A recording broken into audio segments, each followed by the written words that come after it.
Welcome to the Hail to the District podcast. I'm Rajan, and I'm once again joined by Hail to the District's Patrick Rice to, fortunately or unfortunately, talk about the Washington Redskins. Since we didn't do a post-mortem or post-game podcast, I should say, after the Redskins lost last weekend to the wretched, cursed, God-forsaken Dallas Cowboys, for reasons I will talk about momentarily, we thought I'd do a quick post-mortem of that game now and look ahead to the upcoming game against the Chicago Bears on Monday night. So, Patrick, I don't want to spend a ton of time rehashing Sunday's loss because there are literally few things in the world I hate more than losing to the Dallas Cowboys. And plus, since most people already passed it or blocked it out of their heads entirely, very quickly, what were some of your thoughts coming out of that game on Sunday? It sucked, for lack of a better way to describe it. It really sucked. I mean, I don't think there's much more to talk about on that. I think after the first game, we said the offense is better than we thought they were, and the defense probably is not quite as good as we thought they were. My attitude has changed now to I think we just might be bad.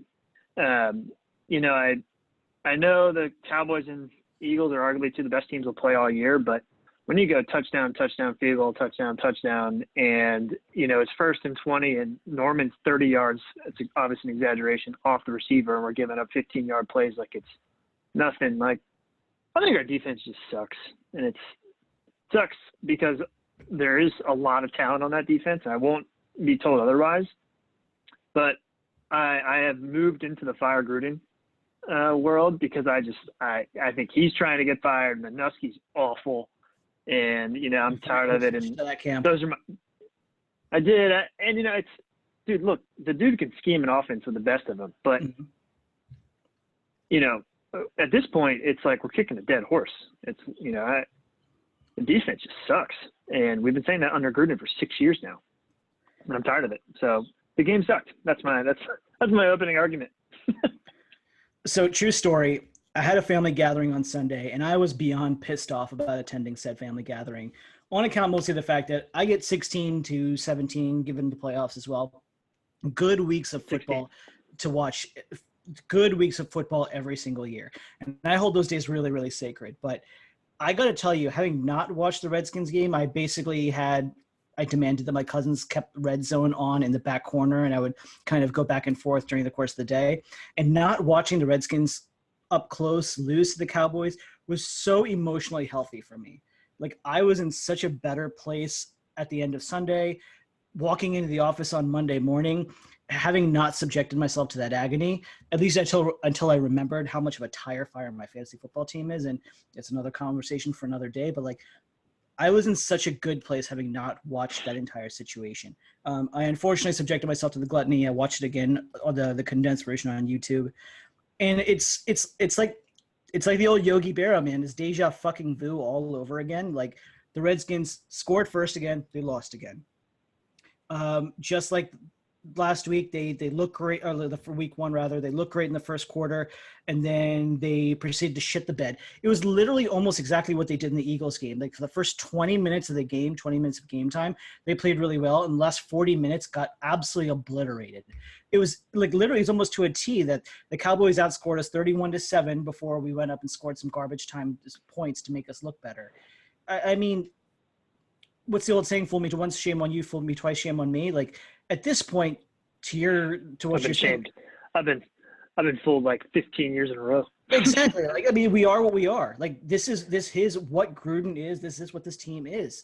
I mean, we walked into that game knowing we're going to get our ass kicked. We got teased again. I think you were the one that made the metaphor. It's like what's the girl from Peanuts pulling the football out from Charlie Brown once again, over and over and over again.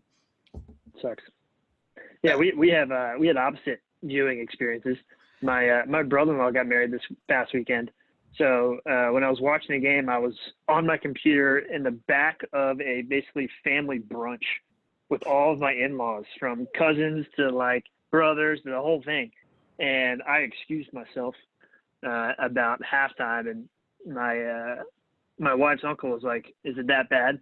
And I was like, "Yeah, I can't be in this room with all of you right now."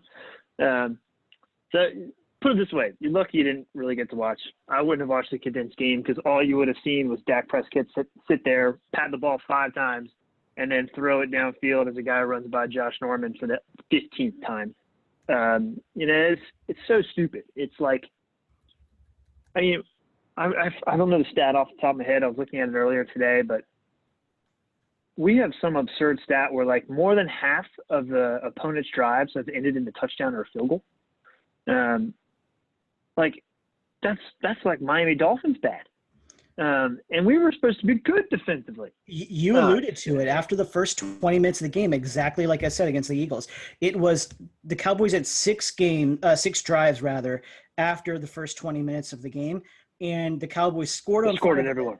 They scored on 5 of the 6. The only one was the end of the game, like the very end of the game where they kneeled down on the ball. That's the only one they didn't score on. So to your point, they scored on every one of them, and 4 of the 5 were touchdowns. I think it was touchdown, field goal, touchdown, or something. That it was most of them were touchdowns. It was I was listening to the NBC Sports Washington podcast with JP Finley and those guys, and they were joking about Great podcast. They were literally like, all right, so is this touchdown drive by Dallas going to go 60 yards and 9 plays, or is it going to go 70 yards and 10 plays? Like they were assuming the touchdown was going to happen at the end of it. And this is supposedly by our quote unquote, using Jay Gruden's words, special defense. Yeah, it sucks. I mean, I'm a believer that our defense actually has real talent. Whether it does or not, who knows? But like, I think Allen's good, Payne's good. Kerrigan is good when he has people like that controlling the line of scrimmage and letting him do his thing. Norman is not terrible. He's not great, but he's not terrible. Collins is decent. I think Nicholson's decent. Like, there's pieces to have there. Coleman's been like godsend.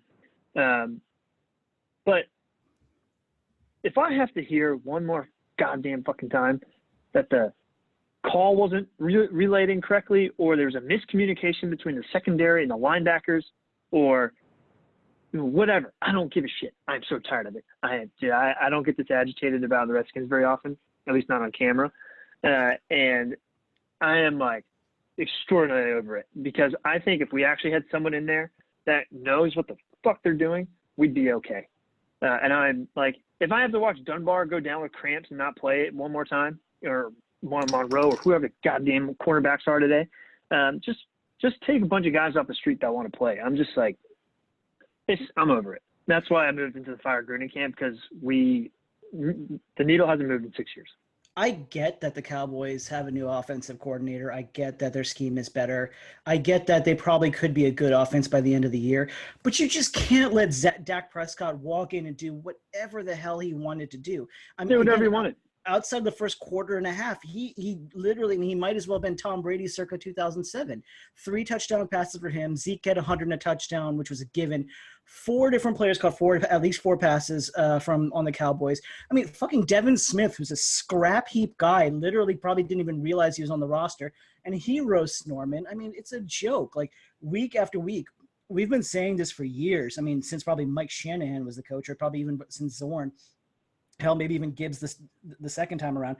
We are the get-right team for every team. We are the get-right. Like, if you got a guy who's slumping, you got a guy in baseball terms who's hitting below the Mendoza line, just play the Redskins, man. We're Dr. Fix-It. Like, we'll make everything better for you. Yeah, I was reading the article I was thinking about was from the Post this morning when talking about the third down stats, and I just pulled it up. So, in week 1 against Wentz, he dropped back 41 times. We pressured him 11. And then Dak was even worse. He dropped back 33 times, and we pressured him 6 times, but only hit him 3 times. I don't care if you're I was about to say Minshew, but he's kind of slinging it right now. I don't care if you're Josh Johnson back there. Like, you're going to have a field day if you can just sit in the pocket and throw to whomever you want. I mean, the best piece of content I've seen since the Redskins game is Barstool Nate tweeted out a video saying, you know what, fuck you, Josh Norman. And he references how he gets beat by Jason Witten, who runs a 5.5. You know why I got beat? Because Prescott can stand there and just throw it to whoever he wants. Oh, man. I didn't think we'd go too far into Dallas, but, like, it's bad. It's real bad. So, kind of capitalizing on that anger we have, and I think every Redskins fan feels this way. I think it's a combination, maybe 10% exasperation and 90% just you literally want to choke somebody out or punch somebody out or do something. But I kind of want to take a quick segue, because Okay. We're 0-2. We're dropping F-bombs like they're going out of style, rightfully so. But I've always said that Twitter and to a lesser extent Breeding Instagram, ground just for because terribleness. I'll never read Instagram comments because I think they're even worse, and YouTube comments are the worst on top or the worst. But Twitter's a god awful place if you really really look at it. Like it's a haven for some real horrible shit, and I think Redskins It really is. fans, present company excluded, I hope for the most part, while we're all pissed off, I think in certain cases, like we're not making the situation any better. Uh, I think it's you want to look at it one of two ways. It's either the phrase "This is why we can't have nice things." If you watch the way Redskins fans behave on social media in reaction to this team and the way they're going about all of this is exactly why we can't have nice things. I think another way to look at it is I know football players have been linked to the effects of CTE, but I don't know how Redskins fans are actually somehow themselves taking on this CTE because we're just acting like a bunch of fucking morons as a result of this. Like, so first of all, Darius Geis went down. Let's talk about this, right? Okay, Darius Geis was a little banged up at LSU. He missed all of last year on a freak ACL tear. Any player can tear their ACL. Then this year he goes down with the torn meniscus. He's out for 8 weeks. I think he's on the IR designated to return. Last year, Darius Geis was like social media superstar number one. And all of a sudden, Redskins fans are turning on him and like literally lashing out against him and like calling him injury prone and saying we should cut him and he's a bum and blah, blah, blah. And I'm like, how fucking bipolar are we? Like, are you kidding? Like, if you're pissed off at Minuski, as you should be, that's one thing. If you're pissed off at Gruden, that's one thing. But don't go attacking a man because he's got injuries. Like, are you serious? This is a guy who's 22, 23 years old, maybe. We might need him for the next 10 years or whatever. And this is how we're behaving? Like, are you serious? What the hell is wrong with you? Yeah, I think I agree. I also think it's starting to become – the fan base is now so splintered because of Snyder and what's going on. I think the frustrations in Twitter it's a toxic place. Like I'm on Twitter all the time. I work in social media. I literally live and breathe it. It's a toxic, it can be great, but it's in sports pretty toxic. Oh, yeah. I work with a lot of sports teams and their digital teams like pull up the worst comments every day and laugh at them basically. But like, I also think because of the only rallying cry any of us really have is the hashtag fire Bruce Allen. And players like Geis, for instance, and this is totally my opinion, but like he comes from a proud LSU program who wins all the time. And, even when they lose, people get on them, but that happens, once, twice a year? When Les Miles decides to run like 70 times and throw it twice and they lose to Bama. My point is these guys don't lose a lot. So like they're held in like such a high regard that they can interact with people. They can interact with their fan base because their fan base generally loves them. I think for the Redskins, we all hate so many things now, like from Snyder to Bruce to I love Jay. I really do, but he's got to go. To Muskie all the way down to like just these players getting hurt. It creates this like, oh God, to the training staff. It creates this like boiling hot pot of hatred, and people take it out on players on social media to the point where like if I played sports at that level, I would never even look at social media, let alone reply to anybody. But I just think it's the losing for all this time has made people so angry. It's like an angry mob that hides behind a little screen. It really is. They probably got dark mode on. They think they're cool, and they attack the players, and it sucks. It's annoying, but like I think it's kind of the name of the game these days. And unfortunately, I think for our fan base, we all hate the team so much that people are attacking players now, which is obviously crossing the line. But like, if you keep losing, this is going to happen. At least in today's world. At least we're not like in Miami or something. Good Lord. In Miami, frankly speaking, I don't think they care. I always say that if you count how many real Miami sports fans exist, you can use two hands with fingers left over.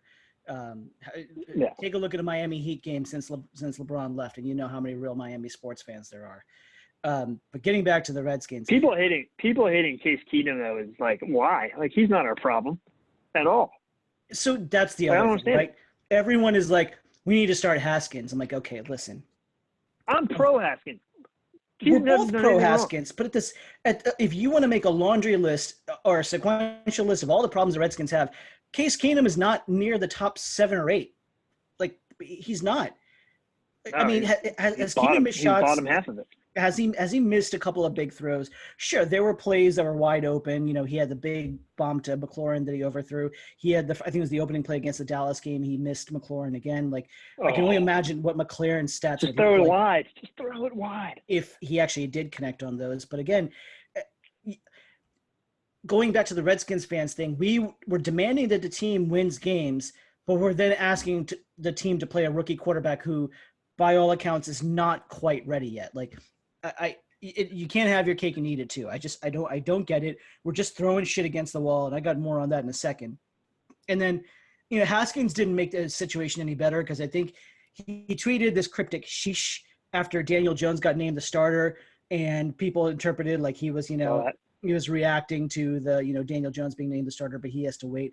It's a really different situation. I mean, Eli Manning's quarterbacking skills degraded to the point where, like, I could have been the Giants starter and there would have been no difference in that offense, right? They needed to do that. Otherwise, literally, the offensive players might have quit their jobs.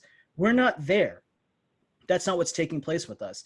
But like, everyone's like, oh, we got to start Haskins now, and the front office is, or the coaching staff is hindering us by not playing Haskins. Of all the shit that's going on, it's not Case Keenum's fault. And then taking it one step further, then the fans, because we've gotten beaten up for 2 decades of the Redskins being the fantasy football team and not understanding how the salary cap works. But the minute one big name comes onto the free agent market, we are frothing ourselves up to go get it, right? Like Minkah Fitzpatrick, right? Minkah Fitzpatrick, okay, I get it. I loved Minkah Fitzpatrick. Made him clear many times. Wife's Alabama alumni. We watch way too many Alabama games for my liking. He was excellent. I think he's in a piss-poor situation. I think you put him in the right situation, he's going to be a beast, right? But, okay, there's the Alabama connection for us, but they're all getting frothed up, and, like, we got to get Minkah Fitzpatrick, even though we've already traded away future assets for Montez Sweat, but fine. You can understand that. You can make an argument that would have been a good acquisition. But Jalen Ramsey, have you seen how many Redskins fans are like, we should trade for Jalen Ramsey? Again, of all the problems we have, you think trading a boatload of assets and then signing Jalen Ramsey to a mega deal is going to solve our problems? Like, do you really think that's the logical course of action here? I don't know. That you bring in that type of person in Redskins Park probably go real well. We've seen that win every single time. Exactly. Albert Hainsworth. Yeah, you know, I am pro. I mean, I guess it can't happen anymore, but I would have traded for Fitzpatrick in a heartbeat. I think he would have fit what we're doing. He's a Bama guy. May as well just rebuild the whole Bama defense at this point. You could do worse. You could do worse. You can statistically right now, probably not. Yeah. But I think the Ramsey thing's overblown. I agree with you. I mean, he could definitely help us. It's a major position of need for us. But to your point, like, we're 0-2. We basically suck, and we're going to have a new head coach next year. Like, that is going to happen. And it's a foregone that could happen as soon as week 5, for all we know. And which I'll get to in a second, because I have a theory. I have a hot take for that one. Looking forward to it. It's probably a lukewarm take, but I'm going to call it warm enough. Yeah. But like, why trade your first round pick when we don't even have a second round pick for a guy that's going to blow up in the media in like 2 seconds?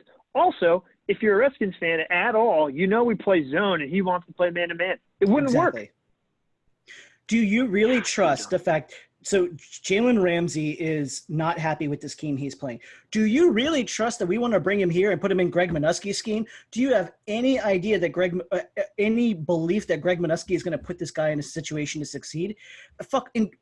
3 years ago, we held Josh Norman hostage in Redskins Park. We signed him to an outrageous deal, and we literally signed him to put him in a scheme where he doesn't fit. We did not play him in the scheme where he played in Carolina in 2015, where he succeeded and became an all-pro.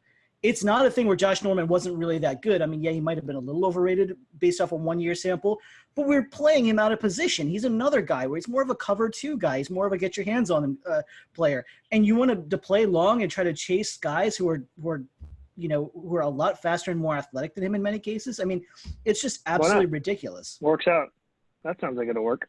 Right. And you think everything's going to be peachy keen with Greg fucking Minuski? Like, come on. Really? Like, No, what you need is a man-to-man quarterback playing in a zone scheme that rushes 3 people every fucking down and then just sits there and waits till that receiver finds the hole. That sounds like a perfect way to keep a hothead happy. you could have Rod Woodson and Deion Sanders in their – go ahead. So, do you remember the Madden play Engage 8? No. Do you remember that? It's like the only defense play I remember. It's like it was a 4-3 base, and basically you blitz the house. Minuski's never played Madden, clearly, because that's not in our playbook. I used to just do cover 2 man. I'd have my corners run man, and then I'd have 2 safeties over the top and do it. I was bringing the house every time. Didn't work out very well. My favorite was, about going back to the Redskins fans, my favorite, John Keim, he quoted someone's tweet. It was really hilarious in delivery. He was basically like, somebody quoted, he goes, so if we draft Tua, if we're in the position to draft Tua Tagovailoa, do you think the Redskins are going to dump Dwayne Haskins again? And John Keim tweeted, we're only in week 2, pointing to this is how Redskins fans are behaving. Right? Like, we're talking about dumping Dwayne Haskins already. There are some numbnuts out there talking about this, pulling what they did with Josh Rosen and Kyler Murray in Arizona. And we're already talking about tanking for Tua and dumping Haskins. Like, this is the state of fucking Redskins idiocy. Like, this is where we are right now. Yeah, it's the loony bin. I'm very excited for Haskins. I hope we don't tank for Tua. In fact, I hope we're so bad we do get that pick, but the Dolphins are desperate because they trashed Rosen's career, poor guy, and they trade everything because they have like 16 picks now to move up to get it. That won't happen because we'll have the first pick because they're that bad. But some team will want to say, here's like 3 first-round picks, 2 this year, 1 next year, RG3 style, and we trade that pick and we continue to build that team rather than trade for Ramsey thinking this one player is going to solve our problem, which is the reason we suck in the first place because Dan thinks one player will solve our problems, and year after year, we suck. We haven't won fucking 11 games since 1991. Like, we are bad. And we think we're one player away by trading for Jalen Ramsey. People just need to accept it. I do think our defense would be good with a competent coordinator, by the way. But we don't have a competent coordinator, so it doesn't matter. And let's be very clear here. I love Jalen Ramsey. You can go back and search on the Hill to the District archives. I've been on that guy's bandwagon since day one. Loved him at Florida State. He's the best cornerback in baseball. I'm watching baseball. Best cornerback in football. In 2016, before the draft started, when everybody had Laramie Tunsil as the number 1 unanimous prospect, everyone said Joey Bosa is going to be amazing. Jared Goff and Carson Wentz were the quarterbacks in that draft. I had Ramsey on my big board as number 1. Thought he was amazing at Florida State. Thought he was going to be an amazing pro. And I was shitting my pants at the idea that the Cowboys would potentially draft him. I'm very happy with the fact that they drafted Zeke. I don't care about him. I don't care if he's a great running back. That's not going to last. He's a knucklehead. Don't really care about any of that. And so I as a player, I love Ramsey. As a headache, I don't want any part of him. I am more than happy to let him be someone else's problem. I'm happy for him if we give up a 7th-round pick for him. And going back to your Josh Rosen thing, I have quietly become a Josh Rosen apologist, and I don't even know how. I've never seen an NFL player. I've watched football for way too long. We're going on 3 decades now. I've never seen the player get a shaft from the day he walked into the NFL like Josh Rosen has. I can't think of a single player. Drafted by the worst team, kicked to the curb for Kyle Murray, and then now he's on maybe arguably the worst team of all time. Not only did he get drafted by a team that has no idea what they were doing, they tried like hell to trade up for another guy, Josh Allen. They missed. They're like, fuck, we'll just take this guy, even though they were not even emotionally sold on that guy. Like, we'll just take him because we need a quarterback. We can't continue this charade anymore. They paired him with one of the worst offensive coordinators the last 5 years in Mike McCoy, nearly ruined him. And then after that, they, what's his name? Cliff Kingsbury went and chased Kyler Murray, and they dumped him. I still don't know why the Dolphins traded a 2nd-round pick for him if they are tanking on purpose. I still don't quite understand that. I actually was I was very pro trading for Rosen because of his contract. I was like, screw it. If he sucks for 3 years, at least we're paying him nothing and we can just accrue draft picks. But I was pumped for Haskins, though. We moved on. But I will say on record, I was pro trading for Rosen. And his career is going to suck. So, sorry, guy. I've never seen anything like it, man. That guy's gotten the shaft incredibly, and I hope it works out for him. I hope he goes, and after he gets dumped by Miami at the end of this year, I hope he goes and New England signs him, and he can caddy for Tom Brady, because that's what the guy deserves. So, anyway, all right. So let's talk about the Bears. I was going to say we bitch and ranted long enough about other shit. So let's move on to the Bears games on Monday night. I think the simple fact is that Chicago's offense, or Chicago fans are to their offense what we are to our defense. So I think in many cases this is going to be a litmus test for our offense as well, like how good they are against their defense. But I think the big storyline in this game is like who's going to suck more and who's going to hate their team more in terms of whether our defense is going to continue to shit the bed, or a Chicago's offense led by the god awful Mitch Trubisky, if they're actually going to be able to do anything. And if Mitch Trubisky moves the ball up and down, or the Chicago Bears offense moves the ball up and down the Redskins defense, there's going to be a legitimate picket mob in front of Greg Minuski's house, and rightfully so. Yeah, no, I think this is a very critical game. It sounds weird because it's the third week of everybody in Ashburn. I mean everybody. Think about the difference. For Case Keenum, think about how important this game is for him. We go 1-2 with the Daniel Jones-led Giants coming up in Week 4 with a chance to get back to 500. He's keeping his job for a little while longer, and potentially at least making it through the first 8-10 weeks of the season. Right? He keeps that job if we win. If we lose and we're 0-3, and you think Redskins Twitter's bad now, oh yeah, it's gonna be bad. Everyone's going to be calling for Haskins, especially after the Giants just benched Daniel Jones, because that would be the story: Haskins versus Jones, Week 4, right? Not only that, I don't know if you got to see this in the condensed game, but there's a few times where the camera zoned in on Alex Smith and Dan Snyder sitting together, and Snyder looked so pissed. It was Week 2. We start 0-3, and remember when Jason Reed used to tweet out, I think that's his name, the snake is out, or whatever the fucking stupid shtick was that I hated. He's going to be pissed, and there's going to be leaks coming out of Redskins Park left and right. That's why this game is so important. And if our defense can't stop Mitch Trubisky, then, you may as well fire, because, one of the things I was reading, speaking of JP Finley, one of the things he said on the radio the other day was, one of the reasons Gruden is so hesitant to fire Minuski is he likes the fact that he knows Minuski's not going to take over as head coach, so it provides a little bit of comfort for him. But he also knows that if he fires Minuski, Tom Sula will probably leave. Yep. Which is very important, because he might be the only good coach we have. I'm over Callahan, by the way, although he's part of my lukewarm take. Finley's talking about this, and to me, it's if we're 0-3, who gives a fuck? Just fire him. We're not getting any better. If that means we lose Tom Sula, so be it. Guys, we're not getting any better anytime soon. Which, if that happens, we're 0-3. I guarantee if we start 0-3, we go and we just lay an egg in New York. I bet you the players don't even get off the bus. We're 0-4.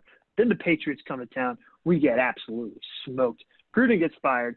You bring in Callahan, he becomes head coach. This is my take. I'm all in on this.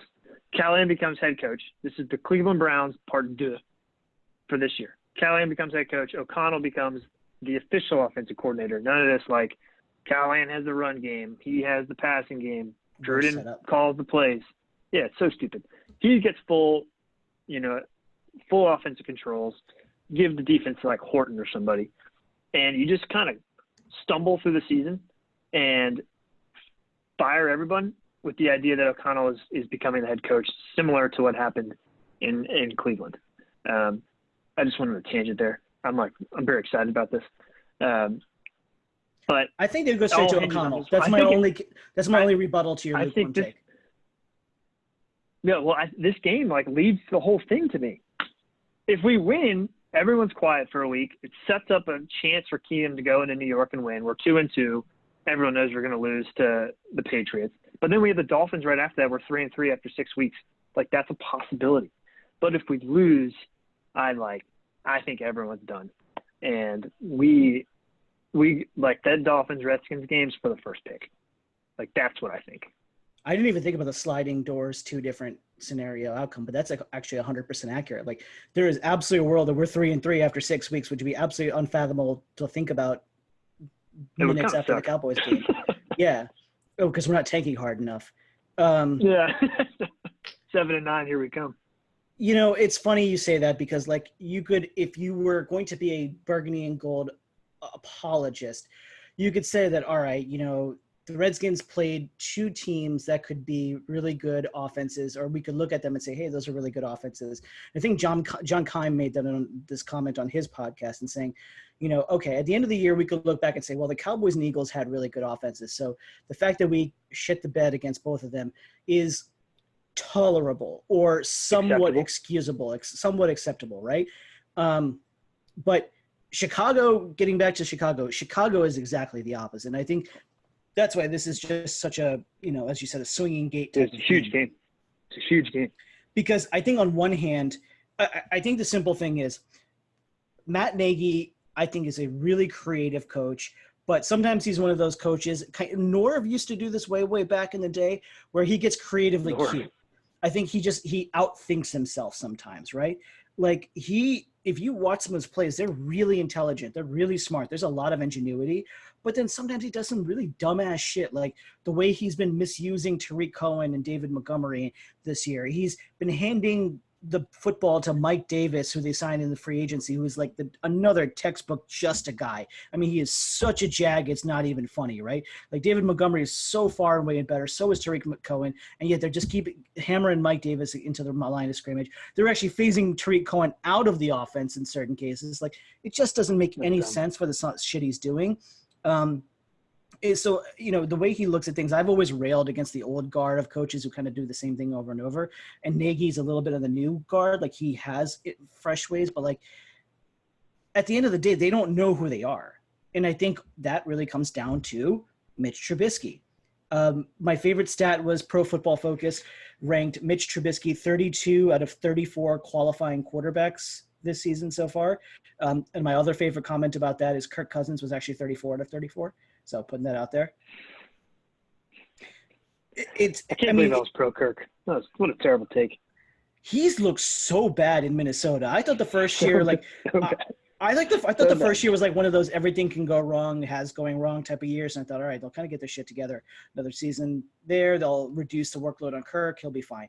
No, he's not fine. He's been really terrible over there. It's amazing. If it wasn't for Dalvin Cook and the shit that he's doing, they would be god awful. So credit to our front office. I don't want to go too far down that rabbit hole. Don't say that. That's a bad thing. But the stats on Mitch Trubisky, I mean, you've heard them cited on other places, but they're just hilarious. Like a couple of great ones. Mitch Trubisky last week was 1 of 8 on passes that went more than 10 yards past the line of scrimmage. On first down, he is averaging 59% completion percentage, which is 27th in the NFL. Over the last 4 years, there's only been 4 times where a quarterback won a game despite averaging less than 4.5 yards per attempt and throwing for less than 120 yards in a game. It's only happened 4 times in the last 4 years. Trubisky has 2 of them. One was last week. Trubisky hasn't thrown a touchdown since last year. He's only thrown one. Yeah, well, we'll get there in a second. He's only thrown one. He's only thrown. And some people say, well, he's only thrown 1 interception. Like, he's thrown a lot of footballs in the hands of defensive backs, and they just haven't caught it yet. If we don't, my other favorite part, I made a comment about this in my week 1 column. I think it was it was my week 2, when I was saying that when the Bears were favored by 2.5 points, that was easy money. I can't believe that the game ended with 2 points, but it was still a good pick. The Packers literally came out in week 1. I think it was Tramon Williams who made the comment, and he said, our game plan was to make Mitch Trubisky play quarterback, because if Mitch Trubisky played quarterback, we knew we were fine. And if Mitch Trubisky walks into FedEx Field and does whatever the fuck he wants to, I don't know how much more of an indictment you need of Greg Minuski. Yeah, no, I don't know the stat at all, but I was reading the other day. how many passes he actually threw behind the line of scrimmage, it was like 70% of his passes actually didn't travel beyond the line of scrimmage. Something absurd. Now, to that effect, one of the things I worry about is for some stupid reason we play such a soft zone that he could complete a couple passes plus 10 yards because our cornerbacks are 15 yards off the ball. That literally, I actually paused the game and looked at it. We were literally 15 yards off the ball, right? Which is a whole nother problem. So I actually, from a prediction perspective, think we're going to win, which is a scary thing to think about. I think it's because due theory, like we're 1-16 in our last 17 Monday Night Football games in FedEx or something. I'll also be in DC, so I'm hoping there's some good juju there. Shout out to the Blaggard. Anyone listening to this, please come. So I'm like hopeful we'll win, and I think we'll win. But I think we'll win just because, to your point, like I think their offense is really that bad. And I alluded to this earlier. Obviously, I've like grown into this like we need to fire Gruden stage. But having said that, the dude can still scheme an offense, and I think he schemes it well enough to get us at least one touchdown. I'm not even sure the Bears have given up a touchdown. Oh, they gave up two to the one to the Packers. Two. Yeah. One of the Packers, one of the Broncos. So now, that ridiculous catch from Sanders last week in week 2, that was sweet. Flacco's elite. The idea is I think Gruden can scheme us into a touchdown. McLaurin will bust off a play, or like we'll have one good drive where for some reason we get some bogus call that goes our way. Like we'll score a touchdown. I don't think even against our terrible defense that their offense is good enough to win the game. Because that's what it's going to come down to for them is their offense has to beat our defense. And I am just – because we've only seen 2 weeks and we've seen 2 great offensive lines, I think we finally get some pressure and it causes Trubisky to have a problem. Enough for us to win, right? Like the thought of Khalil Mack going against Morgan Moses is like slightly terrifying. Borderline premeditated murder. But – you know, like that's bad. Also, for side note, Moses needs to shut his mouth. Really he can talk, but he needs to back it up if he's going to talk because he sucks. Don't be a bottom 5 right tackle and run your mouth. No, Flowers has played better than him. Yes, he has. He's actually not been bad. But I think our offense gets a touchdown. We get some sort of turnover, and you know It's crazy to me. I think the reason Gruden's been so mediocre is his offense has always been good enough to overcome a few deficiencies. But the reason we've never been good is he's not a good CEO as a coach, which is why our defense is so dumb. And I think one of those, like the reason he's always 7-9, 8-8, this is one of those games we find a way to win. I really do. And it's weird to say that because it's Monday night, it's home. It's like everything we're terrible at coming at you hot. But I think our offense gets it done. I really, really do. I think it's all on Gruden and O'Connell because the Bears defense you alluded to in certain cases is really, good. really, really good. Roquan Smith is who I wanted us to draft like 2 years ago or 3 years ago. Roquan is a beast. Leonard Floyd always underperforming. He had 2 sacks in week 1. They are really happy with him in Chicago. Khalil Mack has obviously takes a lot of the focus from the opposing teams. That's kind of freed him up. They're really, really happy with the way he's played. He's kind of been able to convert all of that raw athleticism that he came into the league with and being able to use it in the quote unquote speed to power conversion. He's played really well against the run. He's played really well against the pass this year. They're very happy with him. As a whole, the big question for them is that whether losing Vic Fangio as their defensive coordinator would be a thing. So far, Chuck Pagano has came in and he's done a very brilliant thing. He didn't change anything. He's like, you guys are angry animals. Go kill somebody, and I'm just going to make sure that, nothing breaks. And you guys do what you do, and, I'm just going to kind of, make sure the ship doesn't run into an iceberg. And I think that's exactly what the team needed. Number 7 in overall defensive DVOA, number 5 in rushing defense DVOA, which really doesn't matter since we don't fucking run the ball as it is. So who gives a shit anyway? And our offensive line couldn't run against preschoolers as it is. So what does it matter? They could be number 1 and it wouldn't make any difference for us. Their pass defense, there can be had a little bit, although Kyle Fuller, who even as a Virginia Tech guy, I think is a little overrated. Eddie Jackson is not overrated, Alabama guy. So he's really good. all of that being said, I thought think, he was overrated coming out of college, but he's actually pretty good. nah, he would have been a first round pick, but he broke his leg, and that's stupid. I've always found that to be a stupid concept where like a guy breaks his leg at the end of the year, and all of a sudden he goes from like a first round pick to a fifth round pick. Like he's going to be a first round pick once he heals. Why are we waiting this long to take him? And that's exactly what happened with Eddie Jackson. Yeah. It was really stupid. Yeah, Morgan Moses and Brandon Sheriff, if they can just stay upright and not hold people. And you know, Sheriff actually played pretty well last game. He had those 2 holdings, but like once he got into the groove, he was pretty good. Moses is terrible, like terrible. There's no way around it. I mean, he's bad. 3 years ago, I used to argue with so many people that we had the Redskins had the best pair of tackles in the NFL, and Trent Williams and Morgan Moses, and now look where we are. You weren't the only one. Like he was good. All of a sudden, he came out and got no. I don't know if it's just because his ankles are just dead. And they're like, might as well just cut him off at this point. Yeah, and just. But he can't. He can't move. And you get good pass rushers who can bend, and like get around him. It's, I mean, close. So like, here's a good example of this against Dallas, right? I don't know if you've seen the play, but there's a play where Richardson literally runs down the middle of the field and is more open than you could ever imagine. I know exactly what you're talking about. The reason that ball's not thrown is whoever is on the defensive end for the Eagles just goes right around Moses, and there's not enough time for Keenan to stand there and make that decision. So he has to give it to, I think this is Thompson on the play. I'm going to check that. You give him, if you can push that guy wide, that's a touchdown, right? And it happens every play.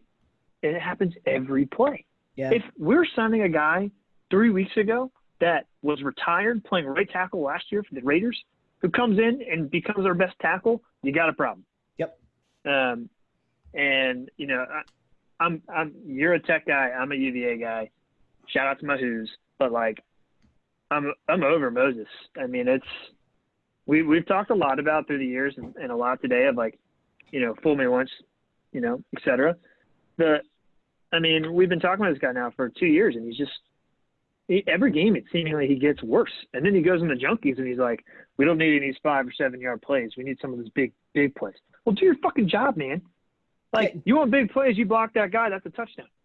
Yeah. Let your quarterback have up to 2 Mississippi before he's getting his head beat in off the right side, or he's having to adjust himself. Don't leave the league in hold. That'd be nice.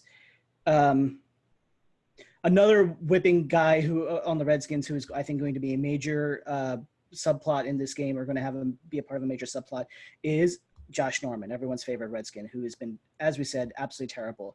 And speaking of trash talk, so again on the John Kine podcast, he was talking to the Dallas beat reporter, and 2 interesting nuggets came out of that one. The ESPN beat reporter for Dallas, I think his name is Todd Archer. Anyway, and he was talking about Josh Norman. He said 2 things. The Dallas guy did. He's like, number one, Dallas used to kind of think about that maybe we shouldn't throw the football in Norman's way because like Norman could be good, and they liked the way he was physical with Des Bryant back in the day. They walked into this game like, Josh Norman's just a guy. We're going to do whatever we want to. It doesn't matter if who he's on. We're going to do whatever we want and throw in his direction. We have zero fear of him, Zero. And then secondly, Norman made that asinine comment. I think it was right after the Eagles game or maybe it was right before week 1, where he was like, they were talking about Dak and the way he looked in the Cowboys offense, and Norman made that comment. He's like, well, anybody can sit in the pocket. You can just stand back there and read 1, 2, 3, 1 and throw it there. And it's actually true. It's actually true, but don't fucking say it in public, right? Just say like he's playing well, you know, good for him. That's all you have to do. Say the non-versational point like every single athlete interview. Don't go out there and challenge a division rival, especially when you know, hey, you're not good, right? And this week, he's going to be going up against Allen Robinson, who looks 100% healthy for the first time since he left Jacksonville, and he tore his ACL over there, or maybe tore his ACL in Chicago. But he tore his ACL, and he looks 100% healthy. Trubisky can't get in the ball because Trubisky can't throw the ball into the ocean from standing on the beach. But if he can actually do that, I think there's a good chance Robinson could be the next wide receiver who eats Norman's lunch. And then the other thing is, let's say it's not Robinson because he's still a bigger guy and Norman fares well against those guys. What happens if he gets matched up on one of the quote-unquote slippery receivers that the Bears have? Like Taylor Gabriel and Anthony Miller are good receivers, right? They're just fast. They can run. They're kind of like what Devin Smith did, or to a lesser extent what Michael Gallup did for the Cowboys. Speaking about getting beat by a guy, Jesus. Right. Devin Smith had multiple ACL injuries, and you still got smoked by him. I mean, come on, this should say a lot for you, right? Like you're a $14 million. But there was bum. miscommunication. Come on, there was miscommunication. Yeah, there's always miscommunication. Your miscommunication was you forgot how to cover somebody. That was your miscommunication. Here's your Josh Norman stat from week 2. You ready for this? Because it's going to go right into what you're talking about.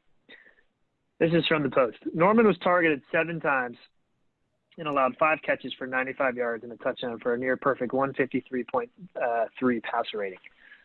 And those are against – I mean, he was against everyone. That's not just like lined up with Alshon Jeffrey every single play or Cooper. It was Devin Smith. It was, Gallup. All these guys that are good, but they're not – like if you're a top-flight corner making – what, was he make $20 million a year? Like, that's bad.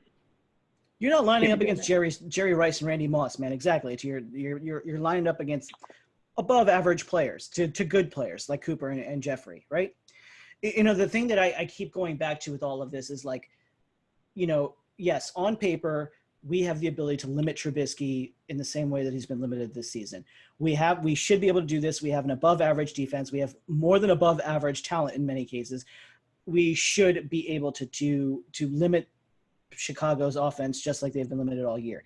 But there's also a world where I could see Matt Nagy watching Greg Minuski's schemes and just cackling in his office like an evil scientist and come out on Monday night and absolutely pants Minuski on national TV. Just pull down his pants and just smack him right across the ass cheeks. Kind of hope it happens. Right? It's not a bad thing if it happens. I could see, don't forget, Trubisky dropped 5 touchdowns against the Patriots last year because Nagy schemed up something that would work very well for him. Nagy's great at basically designing this offense where, the quarterback can almost execute it blindfolded, which is good because Mitch Trubisky might as well play blindfolded, right? And I absolutely, there's this awful feeling I have where Trubisky comes in, everyone's like, oh, remember that stupid narrative about him? Well, he threw for 350 and 4 touchdowns, so I think everything's fine with him. And then he goes back to being Mitch Trubisky after this week, starting next week when they play the Vikings. And that's my fear. Mostly wrapped up in the 1-16 at home on Monday Night Football since FedEx Field was created, wrapping paper of poop. That's kind of the bow on top of all of that. Yeah, that's why you'll notice I said I'll be in DC, but I'm not going to the game. You couldn't pay me to go to FedEx Field, and that's someone who's been quite a bit. That place sucks. Place no chance. You know what this game reminds me of, and I alluded to this earlier. It's like kind of a slippery slope. Like let's say Trubisky throws 354 tutties, which is such a disaster. Now, let's say it happens. You remember Shanahan's last year where just everything went wrong? Yeah. Like everything. It was like the lowest point of a Skins fandom for me because like we were on national TV every day because Shanahan was just pushing leaks to Schefter, right? Oh God, yes. It was incredible what was coming out. Schefter, Lockenfora, anybody that would listen. That would listen. Yeah. And, like, there were stories like, the players disrespect Robert because they're celebrating over his, press conference and all this fun stuff. Like, if we lose, I think that's going to start coming. I think Bruce is going to start yapping his mouth, and things are going to start popping up. And, we're not going to trade Trent. He's going to come in week 9 and be like, I'm not playing, but I'm here. And it's going to be bad.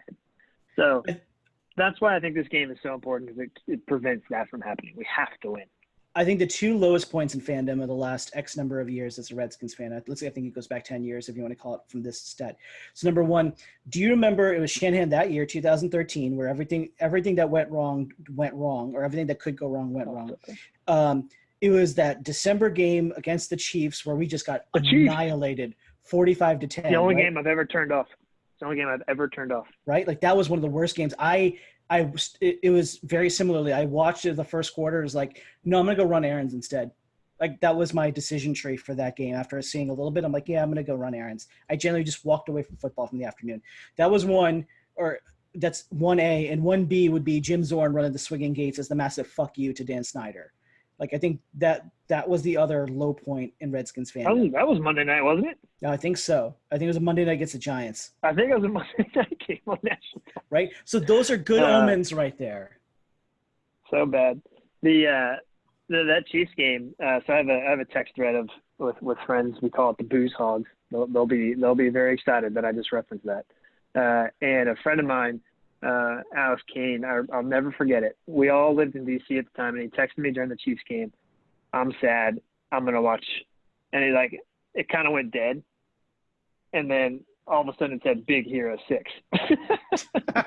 He went and watched For a kids movie. Pixar movie, a kids movie, rather than watch the Redskins just be awful. And I remember being like, you know what, he's right. And I turned the game off. I think I ended up watching like the Raiders game or that was so bad. So bad.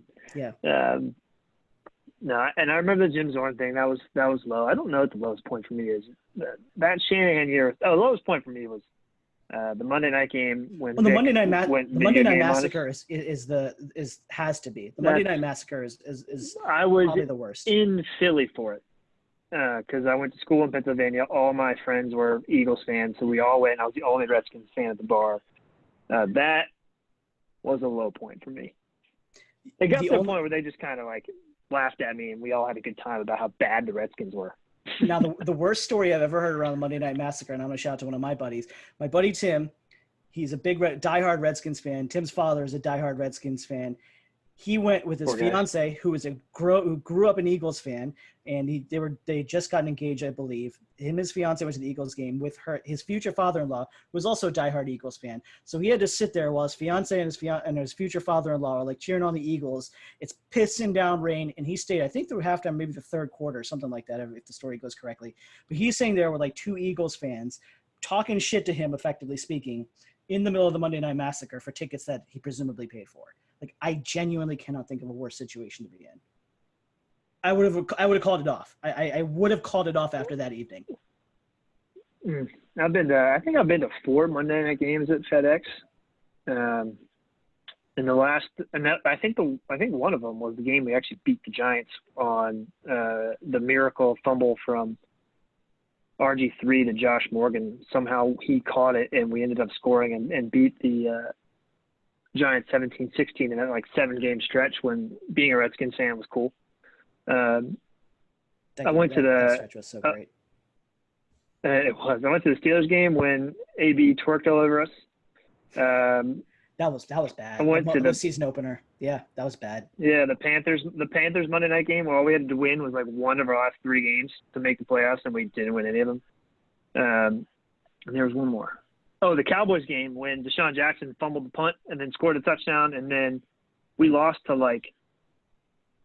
I don't even remember who the quarterback for the Cowboys was, but it was Matt Castle. We lost to Matt Castle.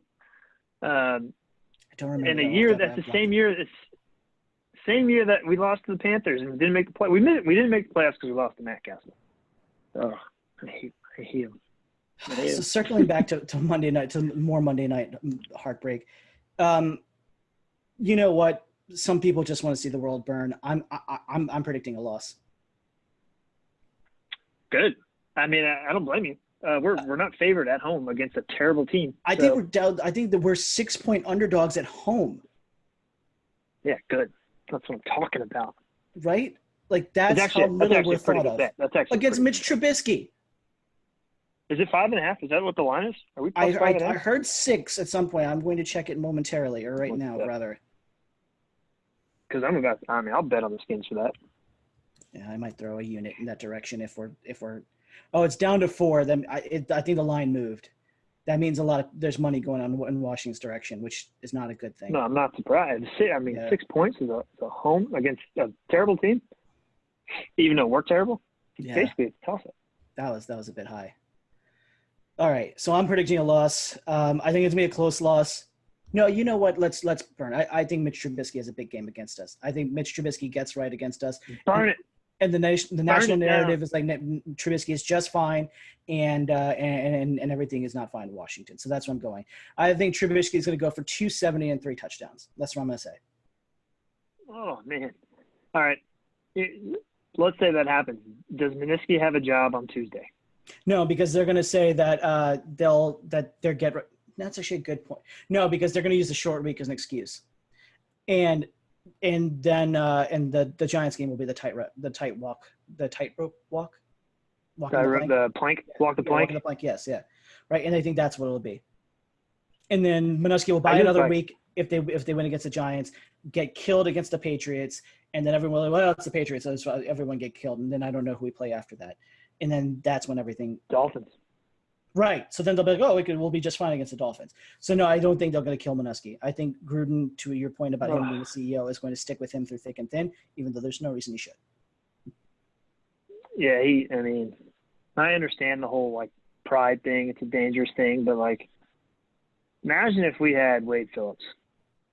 You know, Wade Phillips was not high energy enough for us at the time, so we needed somebody more high energy. Joe Barry. So we hired Joe Barry. I mean, We might, if we were going, I said this 1,000 times, if we were going for high energy, we might as well have hired Richard fucking Simmons instead of that, because that's who we ended up hiring in Joe Barry. Yeah, and then we turned down Wade again for Minuski, and instead of firing him, I don't know if this is true or not. This is, Redskin hearsay, I guess. Some scuttlebutt from, I think it's JP Finley. But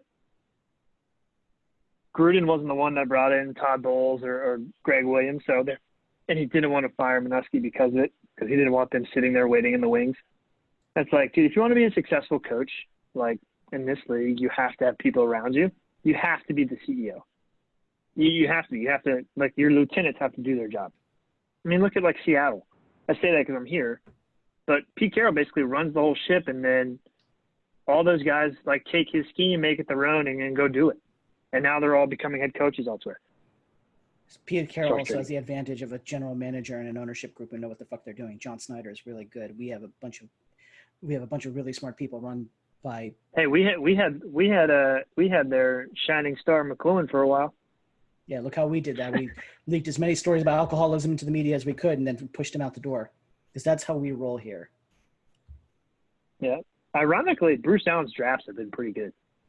Yeah, I'm giving all the attribution to everyone else, including using Scott McLuhan's draft board for the year after, in the Daron Payne draft. I think that's true. Yeah.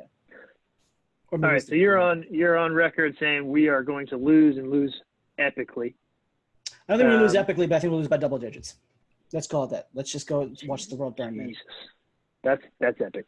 Yeah. I'm going to say, because Jay's MO is for some odd reason getting this team to fight back every time I feel like we're about to die. And you're not wrong about that. I think he schemes a way to get us a win. And we go into week 4 like thinking, oh, maybe we'll be 500. And maybe this podcast won't be so many F-bombs and talk about, X, Y, and Z. But I could absolutely see a narrative where they beat the Bears and the Giants and go into the Patriots game with some unfounded optimism. Oh, man, they're going to kill us. You said it best. We're going to lose 100-0. And I don't think that's an exaggeration. I really don't. It's no. All right. Well, all right, man. Thank you so much for everyone. If you guys are in DC, if there's anybody listening, including people in Delaware that apparently listen to our podcast, come to Blackguard on Monday night at 8:00. Done. Make sure you meet up with Patrick. I'm going to be watching from the comfort of my living room with my 2-month-old crying before bed. So other than that. Teacher young. I will. Thank you so much for listening to the Hell to the District podcast. If you haven't done so already, please make sure you follow us on SoundCloud. This is actually going to be posted on YouTube, so you can even follow us there, because we might have more shit posted on YouTube moving on. The video version of this podcast, I should say. But make sure you follow us on SoundCloud, subscribe to us on iTunes, leave us some feedback, and hopefully we'll be talking about this with my prediction being wrong and Patrick's prediction being right next week after the Bears game.